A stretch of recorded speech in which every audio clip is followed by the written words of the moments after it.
Is now the right time to sell? And is it safe? Stay tuned. Hi, my name is Gabe Gabrielson. I'm a real estate broker with almost 16 years of experience serving the greater Seacoast area. I also have a degree and background in electrical engineering. Over the next few minutes, I want to provide you with some information that I hope will be instrumental in deciding whether you should sell now or wait a little bit longer. We're going to talk about the recession versus pandemic, supply and demand, and what is in everybody's mind currently is it the right time to sell? Is it safe to sell? The recession of about 10 years ago was due to a meltdown at the financial institutions. They were offering products to people like stated income, stated asset loans that never should have been offered. The defaulting of those loans caused home values to drop precipitously and foreclosures went through the roof. On the other hand, the pandemic is a health crisis. It is not a financial crisis. The economy is surely seeing the impact of it, but it is temporary. Supply and demand is broken up into three sections. The first one is going to be generational, new construction, as well as your competition, which is probably the most important to you right now. Generationally, the baby boomers comprise 76 million of our population. The Gen X and millennials constitute 121 million, or 59% more than the boomers. What does that mean? It means the millennials and the Gen X, they are coming into or are already in their peak earning years, and they are eager to buy homes. New home constructions came to a screeching halt back during the recession, at a time when demand for housing was already high. Currently, the new home starts are not keeping up with current demand, meaning new home construction is going to have a shortage for the foreseeable future. The last part of supply and demand that I want to talk about is your competition. What we're seeing as a result of COVID-19 is supply is down compared to last year. Fewer homes are on the market now than there were last year this time.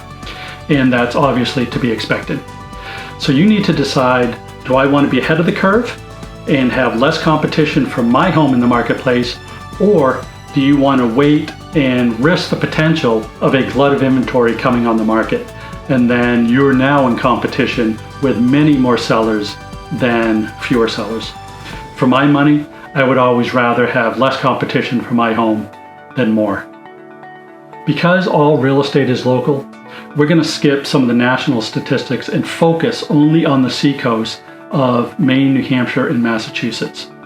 You may have heard some terminology of year-over-year, months of supply, as well as days on market. Year-over-year is when we compare, say, last month's statistics in the marketplace to the same month of the prior year. Days on market is a metric of how fast-paced the market is. The lower the number, the faster the pace market. Months of supply is broken up into three categories. 1 to 3 months is a seller's market, 4 to 6 months is a neutral market, and anything over 6 months is really considered a buyer's market. The New Hampshire Association of Realtors has the current month supply at 2, meaning it is a great seller's market. I also took the time to extract and analyze some data from the MLS for the coastal region of Maine, New Hampshire, and Massachusetts. The results of that are home values have gone up 4.6%, but days on market has gone down. So what that means for you is it's a faster paced market and the market is appreciating. I hope you'll agree that that is phenomenal news. And now probably what is top of mind with most people is it safe to sell my property? And I believe it is.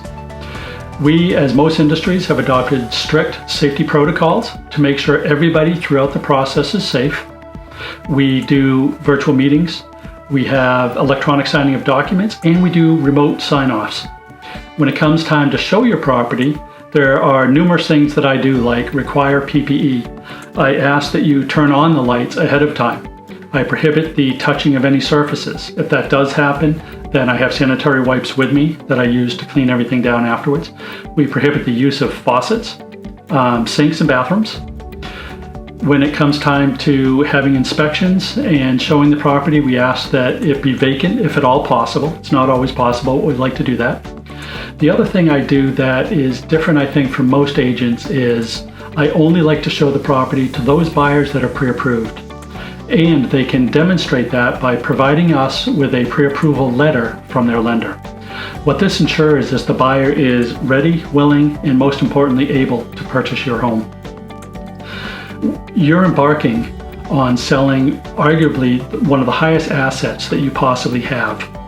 And one of the things that I do differently that I've found from most people, I do professional photos, I do video of the outside, but I also do video of the interior of the property. And I think it behooves you to ask that of any real estate agent. Buyers are looking at property for the first time online, and if they can get a better sense of flow and feel for the property by having a video tour of the inside, then I think that's beneficial to everybody. So in conclusion, what can we say? Well, there are more buyers in the marketplace than homes for sale. Days on market are down. Home values are up. We're still seeing multiple offers. And if you only allow pre-approved buyers through the property and you adhere to the stringent safety protocols that we have in place, I think that now is not only a phenomenal time to sell, but you can do it very safely. So I thank you for your time. I wish you all the best. Be safe and be well. Take care.